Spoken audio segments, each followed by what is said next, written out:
The Artist's Toolkit, a training program for the artistic process, problems, background, and exercises. Hello and welcome to a new episode of The Artist's Toolkit by Kaethe Wenzel. Today's episode has been researched and written by Nadia Driller, and I have to say, all of Nadia's episodes are actually among my favorites, and it's just great to work with her. Today is about notation, about our attempts at capturing reality, whatever that may be and however that may be possible or impossible. And you know that kind of moment, you know this kind of situation where suddenly you become aware of something that is emotionally captivating, that is exciting. Things are happening, unusual, and all at the same time, and something is being said and collides with maybe a smell. And then all of a sudden something else comes into play and you think of something, you feel some kind of understanding, you feel something new, because none of this has ever happened in this exact constellation before. And these are situations, moments full of life. But how can I capture them, and why should I want to capture them at all? Yeah. And often all that remains is a memory in our mind, images, a photograph, maybe a narrative. So, this session is about nothing less than the relationship between what we call reality and your very, very personal way of making it your own. And creativity is really not about producing pieces of art. This is a continuous attitude towards reality. And the artistic tool we're using to capture what we perceive of as real, we call notation in this episode. Notation, noting things down. And if you consider the term notation, maybe you think of notations in music, in dance, choreography, maybe theater. And that's quite right, because all of these are fleeting, ephemeral forms of art, and in order to make them repeatable somehow, we need means and forms of noting them down. So notations are signs that make it possible for us to repeat something or to interpret it. And, of course, even though a theater piece may be written down, it has to be reinterpreted, and it's new every time just because it is ephemeral by nature and in its character. So, for the fine arts, continuous notes and noting and notations are important because the things you see, the things you engage with, everything keeps changing all the time. And if you paint something red, red, and something blue, blue, that doesn't begin to finish it. The Artist's Toolkit.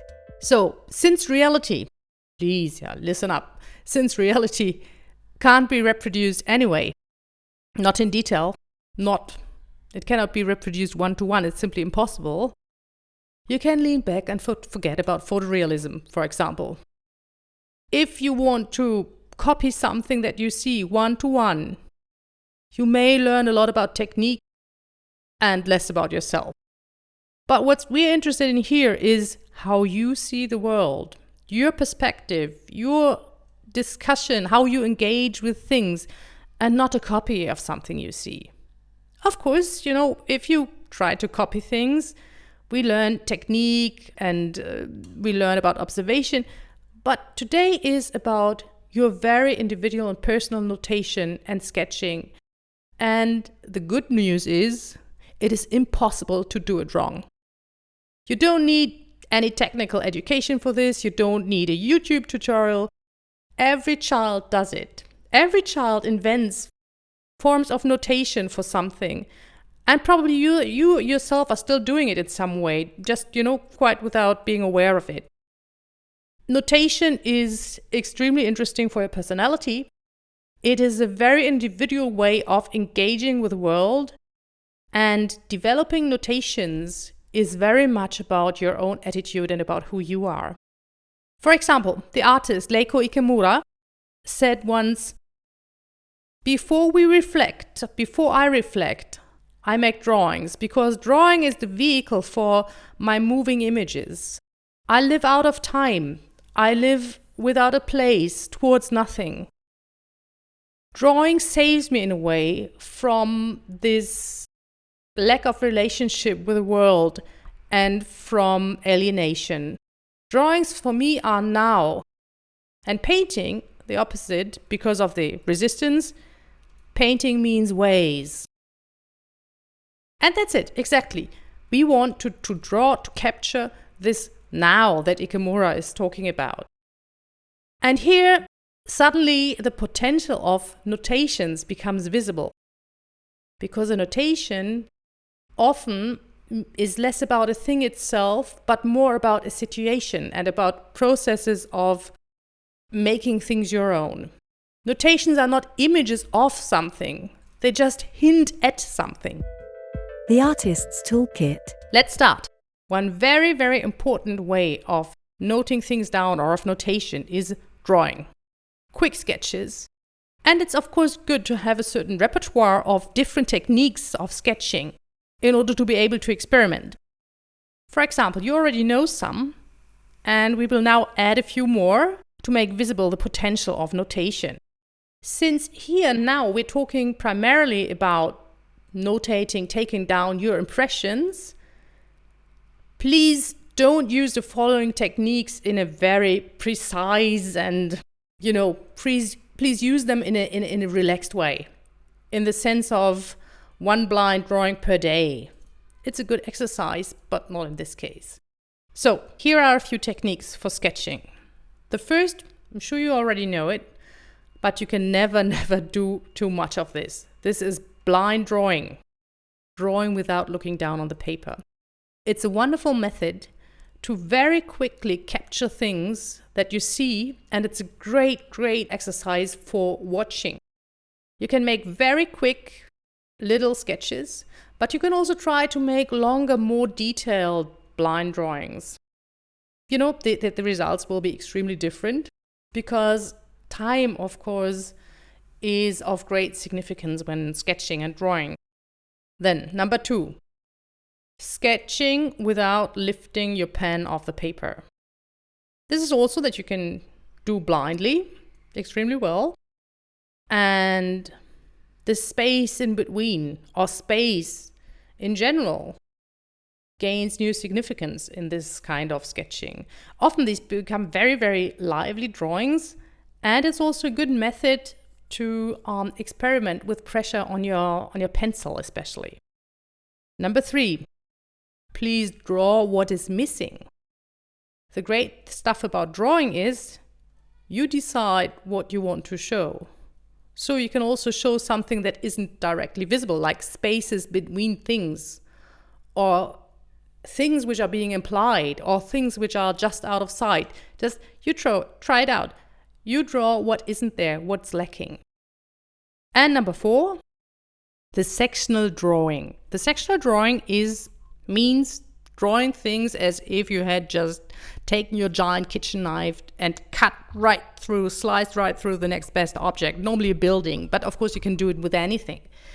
The sectional drawing is one of the most important and most exciting forms of representation in architecture because it is next to impossible to see buildings and spaces in cross-section.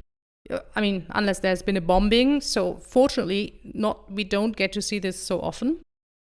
But still we are able to draw sections and to read them and interpret them. And the sectional drawing shows something that we are aware of and that we perceive, but that we cannot see directly. So the section is really exciting. It can show us what is above us or what is beneath us, and which are things which we normally perceive of more in terms of acoustics and sounds, right? The Artist's Toolkit. So the sectional drawing makes very clear that by noting down something that we cannot see, we can learn completely new things about this object or this space. It's similar, of course, with floor plans, which are also sectional drawings in a way, just horizontal sections. The cut has been done horizontal. It's imagined being normally, classically, 1 meter above the surface. That's it. Yeah, classically. And even though we never see the world as a floor plan. We never see it that way from above, not being birds. But we're actually quite good at thinking that way. We move horizontally, and we're used to taking orientation from floor plans and from maps. And that's why maps are such an exciting form of notation, very close to life. Maps and also so-called artistic mappings, of course, don't show reality as it is, whatever that may be. And they don't claim to do so either. But they show something, they hint at things in space. And maps, as we know them, are normally very informative, and they often make very simple or very complex phenomena visible. And then we call it reading the map. This kind of abstraction and information at the same time has enormous artistic potential. And at the same time, of course, we need to stay aware of the fact that this clarity, or that this supposed clarity, of course, also makes us forget things and maybe intentionally hides things. Well, every medium makes something new visible and covers up something else. So artistic mapping is often a method of strategic representation. It is about arranging information, stories, networks, putting things in relation. And mappings, on the one side, can be processes of social negotiation, or they can be extremely subjective. They can be very much about your own personal, individual field, emotional mapping. It can be about your very personal ways and how you see them. And of course, we can also use existing maps and co-opt them and make them our own. And you needn't even be able to read them in order to do that. The Artist's Toolkit. Okay, but these are enough examples. Please start sketching, and wherever you are. While traveling, while you're being with friends, before you lay down to sleep, when you get up. And sketches they're allowed to be very quick things. And a sketch, anyway, will never show everything.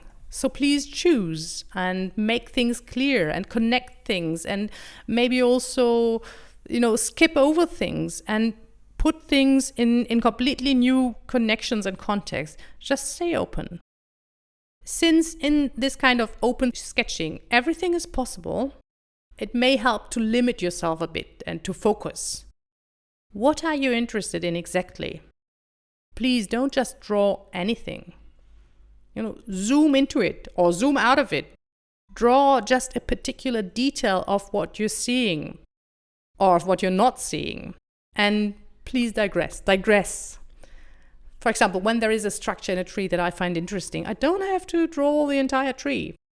Or if there's an interesting outline, a silhouette of a whole series of things, I can draw it. And I maybe don't even have to go into detail in terms of structure or color or so.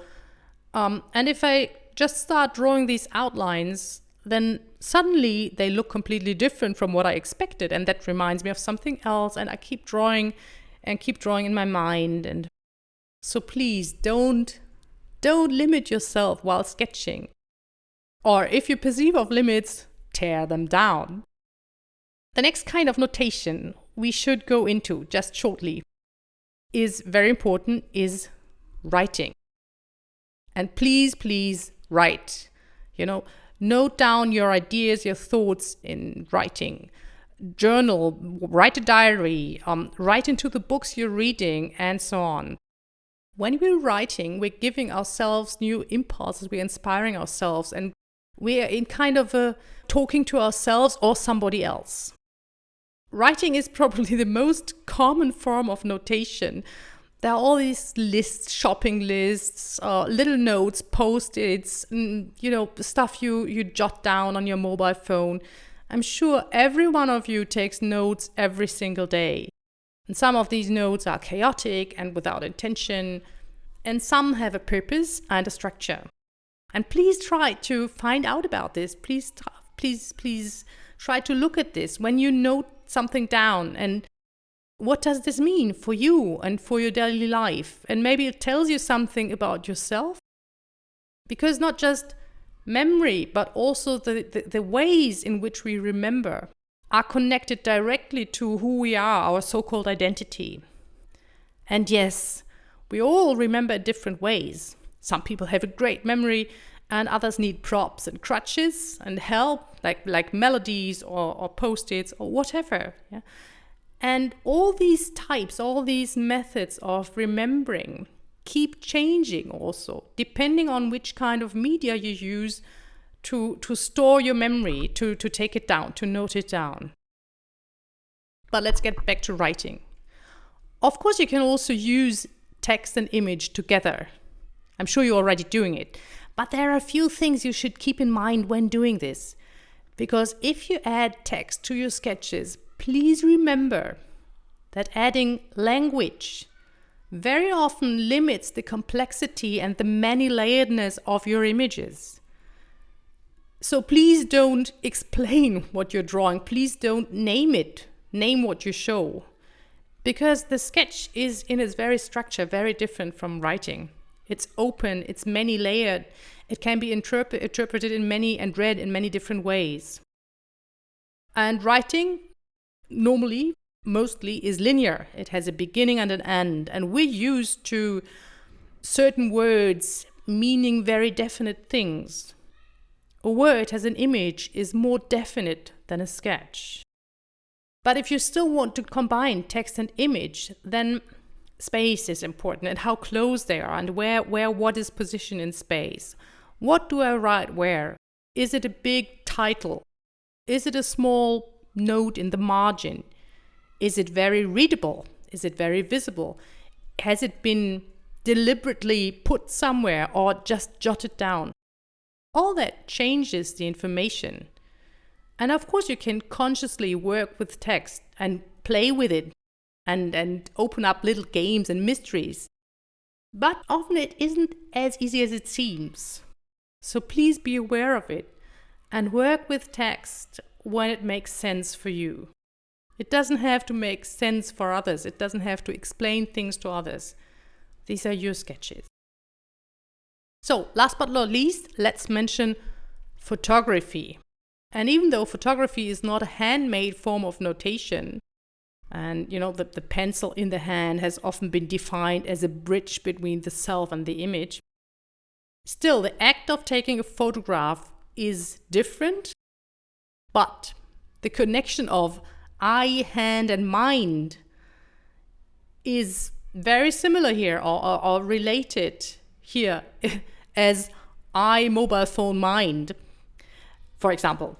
And notations are, as we said in the beginning, they're ways of noting down, of capturing things and to interpret things and recognize them. And they're also means of communication. So, of course, photography should be one type of notation, and should be taken very seriously, for example, as a means of memory.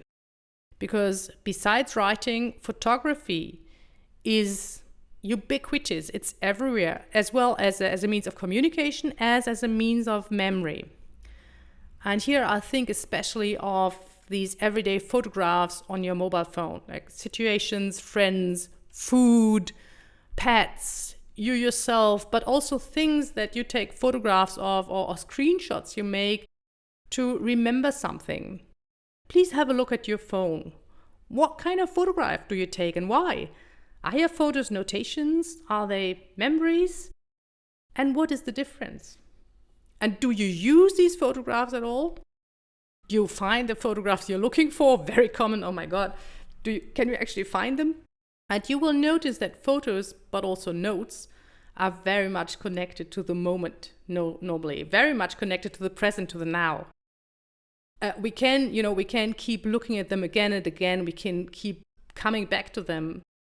And we think that that's what we're making them for. But I mean, honestly, how many photos do you actually go back to? And how many little notes do you actually look at again?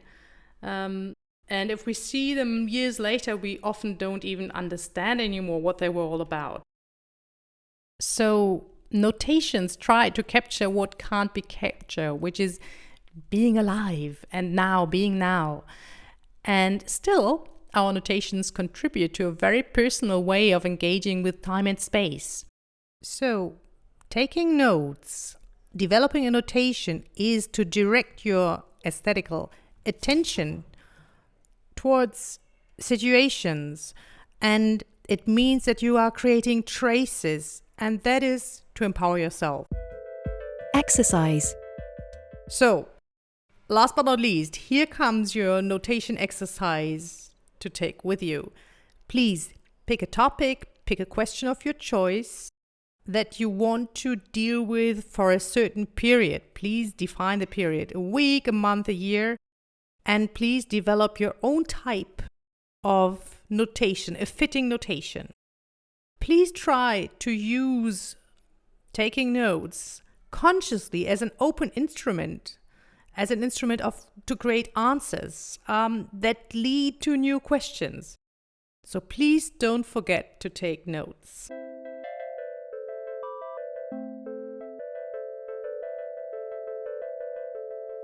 Of course, we also have some reading tips. Nadia chose a few recommendations for you. The first one is Juhani Pallasmaa, Pallasmaa. The Thinking Hand, Existential and Embodied Wisdom in Architecture, published in Chichester in 2010. And Andrea Sabisch and Melantine, Sabisch, Recording and Representing Aesthetic Experiences in Diaries, in R. Bonsack, Bohnsack, and Pfaff and W. Weller. Qualitative Analysis and Documentary Method in International Educational Research. Page 343 to 363, published in Opladen in 2010. And actually there is a link where you can access this, and you find the link on our website. The Artist's Toolkit. Conceptualized and presented by Kaethe Wenzel. Assistance, Nadia Driller. A project by European University Flensburg.